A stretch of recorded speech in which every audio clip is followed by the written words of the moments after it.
Газадагы согушту жана үрөй учурган окуяларды токтотуу үчүн дагы эмне кылуу керекпиз?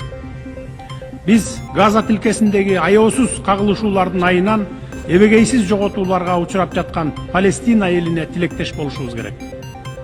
Бүткүл дүйнөнүн көз алдында өтүп жаткан адамчыдагыс трагедияга кайдыгер карабашыбыз керек. Биз палестиналыктарга каршы геноциддин токтотулушун жана Бириккен Улуттар Уюмунун эл аралык соту тарабынан эл аралык соттук иликтөөнүн башталышын талап кылабыз.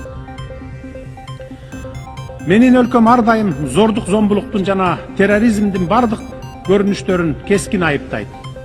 Анын ичинде 2023 жылдын 7 октябрындагы Израилге террорчулардын кол салууларын дагы айыптайбыз. Андай террорчуларды катуу жазалоо керек. Бирок терроризмге каршы күрөшүүнүн, террорчуларды жок кылуунун өз ыкмалары, жол жобосу бар да.